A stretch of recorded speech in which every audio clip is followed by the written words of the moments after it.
제37장. 요시아의 아들 시드기야가 여호야김의 아들 고니야의 뒤를 이어 왕이 되었으니 이는 바벨론의 느부갓네살 왕이 그를 유다 땅의 왕으로 삼음이었더라. 그와 그의 신하와 그의 땅 백성이 여호와께서 선지자 예레미야에게 하신 말씀을 듣지 아니하니라.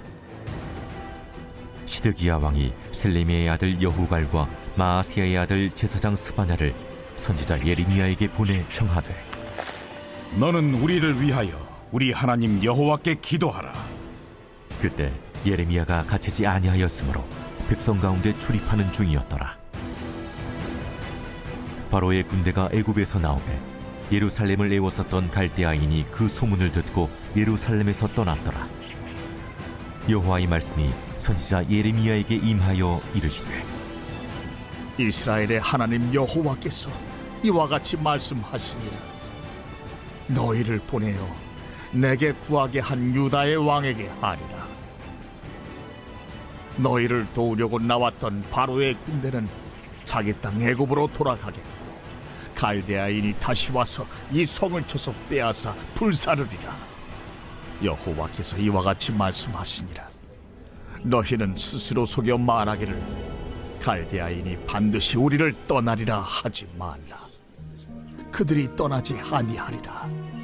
가령 너희가 너희를 치는 갈대아인의 온 군대를 쳐서 그 중에 부상자만 남긴다 할지라도 그들이 각기 장막에서 일어나 이 성을 불사르리라.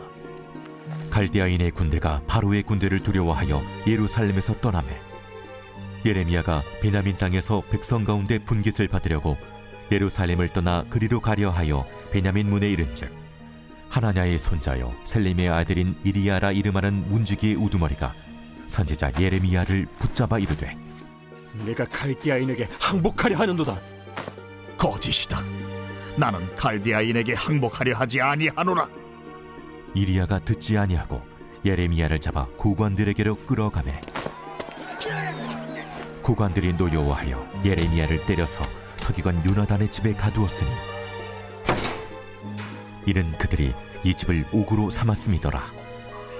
예레미야가 뚜껑 씌운 웅덩이에 들어간 지 여러 날 만에 시드기야 왕이 사람을 보내어 그를 이끌어내고 왕궁에서 그에게 비밀이 물어 이르되, 여호와께로부터 받은 말씀이 있느냐?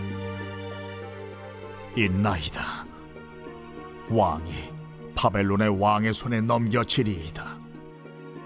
내가 왕에게나 왕의 신하에게나 이 백성에게 무슨 죄를 범하였기에 나를 옥에 가두었나이까?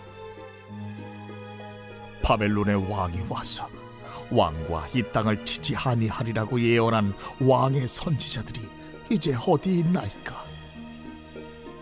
내 주 왕이여, 이제 청하건대 내게 들으시며 나의 탄원을 받으사 나를 서기관 요나단의 집으로 돌려보내지 마옵소서. 내가 거기에서 죽을까 두려워하나이다.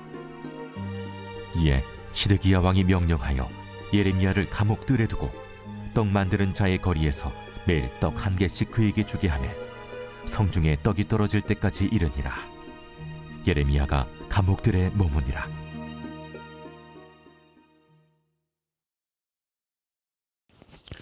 (2022년 4월 5일) 새벽 하나님의 말씀은 예레미야 37장 1절부터 21절입니다. 37장은 요시아의 아들 시드기야가 고니야의 뒤를 이어 왕이 되고 이전의 왕들이 하나님의 말씀을 무시함으로 받은 치명적인 결과들을 알고 있었음에도 불구하고 하나님의 말씀을 거부하는 것으로 시작합니다. 그리고 시드기야 왕은 여후갈과 스바냐를 예레미야 선지자에게 보내 너는 우리를 위하여 우리 하나님 여호와께 기도하라고 요청합니다. 그때는 예레미야가 갇히지 않은 자유의 몸이었고 또 애굽 군대의 원정 소식을 들은 갈대아인들이 예루살렘을 떠났을 때입니다. 시드기야 왕이 예레미야에게 부탁한 기도는 결국 예루살렘을 떠난 갈대아인들이 다시는 돌아오지 않게 해달라는 것입니다. 시드기야의 이기적인 마음을 볼 수가 있습니다. 평소에 선지자를 통해 말씀하신 것을 전혀 듣지 않고 있다가 정작 위기를 당하면 이를 면하기 위해 기도를 부탁하는 것은 진실한 태도가 아닙니다. 예배는 드리지 않으면서 복을 받기 원하고 말씀과 기도의 삶을 살지 않으면서 부를 누리기 원하는 것과 다르지 않습니다. 우리가 하나님께 몸과 마음을 다해 예배하고 날마다 말씀을 묵상하며 사는 자에게 하나님은 반드시 좋은 것으로 채워주실 것입니다. 유대인들은 갈대아인이 예루살렘에 떠나 있는 상황을 지속하기를 원했지만 유다 백성에게 하나님은 예레미야 선지자를 통해 충격적 메시지를 전달합니다. 그것은 너희를 도우려고 나왔던 바로의 군대가 다시 애굽으로 돌아갈 것이고 갈대아인이 다시 와서 성을 쳐서 빼앗고 불사른다는 것입니다. 계속해서 9절과 10절에서는 갈대아인들은 절대로 떠나지 않을 것이고 발생할 가능성이 전혀 없지만 너희들이 만약에 갈대아인들을 많이 죽여서 부상자만 남긴다 할지라도 내가 그들을 일으켜서 성을 불사르게 하신다라고 말씀하십니다. 사랑하는 성도 여러분, 결국 회개하지 않는 자들, 회개를 모르는 자들은 하나님의 심판을 면할 수 없다는 것을 잊지 않아야 합니다. 11절부터 21절까지는 바벨론의 일실 철수 상태에서 예레미야의 투옥과 또 시드기야 왕가의 독대에 대한 이야기입니다. 바로 군대로 인하여 갈대아인의 군대가 예루살렘에서 떠났을 때 예레미야는 베냐민 땅에서 백성 가운데 분깃을 받으려고 예루살렘을 떠나려고 합니다. 그렇게 베냐민 문에 도착했을 때 이리야라는 문지기에 의해 갈대아인에게 항복하러 가는 것이라는 말도 안 되는 제목으로 붙잡히게 되고 아니라고 부인을 하지만 이리야에 의해 고관들에게 끌려가서 매를 맞고 서기관 요나단의 집에 있는 감옥에 갇히는 신세가 됩니다. 그렇게 뚜껑 씌운 웅덩이에 들어간 지 여러 날 만에 시드기야 왕은 예레미야를 왕궁으로 불러 하나님께 받은 말씀이 있는지를 물어봅니다. 이는 예루살렘에서 떠났던 갈대아인들이 다시 예루살렘으로 공격을 위해 오고 애굽 군대는 지원군을 보내지 않는 상황에 직면한 시드기야가 예레미야를 통해 하나님의 계획이 무엇인지를 듣고자 한 것으로 보입니다. 그러나 벌써 7절과 8절에서 애굽 군대는 자기 땅으로 돌아가고 갈대아인이 성을 빼앗아 불사를 것이라고 말하고 있습니다. 예레미야는 시드기야 왕의 질문에 조금도 지체하지도 숨기지도 않고 있습니다라고 대답하고 왕이 바벨론의 왕의 손에 넘겨질 것이라고 다시 말합니다. 예언의 말씀을 숨김없이 전한 것은 예레미야가 죽음을 전혀 두려워하지 않아서는 아닙니다.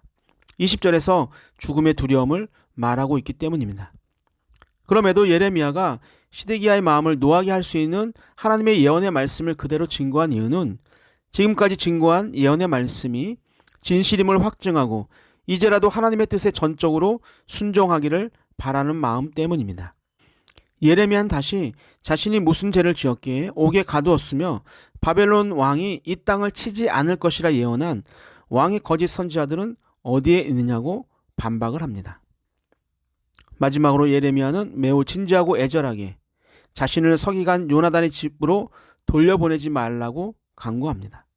자신이 거기서 죽을까 두렵다는 이유 때문이죠.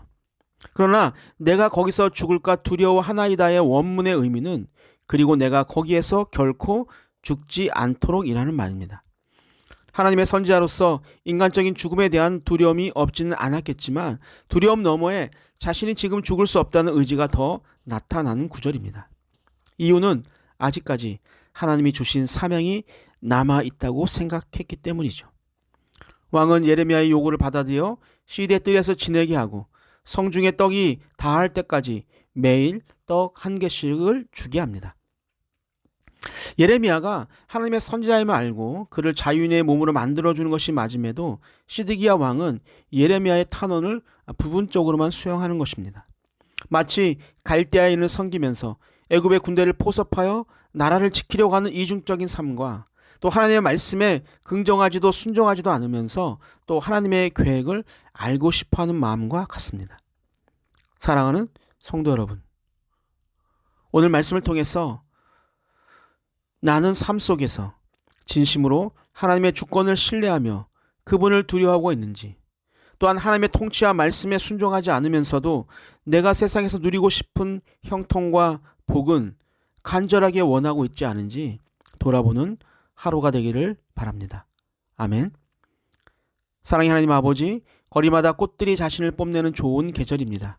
우리의 삶에 다시 한번 봄의 계절이 찾아온 것처럼 우리의 믿음의 삶에도 봄이 찾아오게 하옵소서. 말씀과 찬양과 기도의 삶을 통해 우리의 삶의 아름다운 꽃들을 피우는 시간이 되게 하여 주옵소서. 온전히 하나님만을 의지하며 따라가게 하시고 진리의 말씀을 전하는 축복의 삶을 살게 하여 주옵소서. 코로나 확진으로 힘들고 지치지 않게 하시고 그 상황 속에서 하나님의 사랑과 은혜를 경험하게 하여 주옵소서. 감사하며 예수님의 이름으로 기도하옵나이다. 아멘. 우리 함께 기도하겠습니다. 첫 번째, 어려움 속에서도 하나님의 뜻을 따르는 신앙의 사람이 되게 하옵소서. 두 번째, 하나님과 세상의 양다리를 걸치는 자가 아닌 하나님만을 의지하는 자가 되게 하옵소서. 마지막, 어떠한 상황에서도 진리를 말하는 것을 두려워하지 않게 하옵소서. 우리 함께 기도하시겠습니다.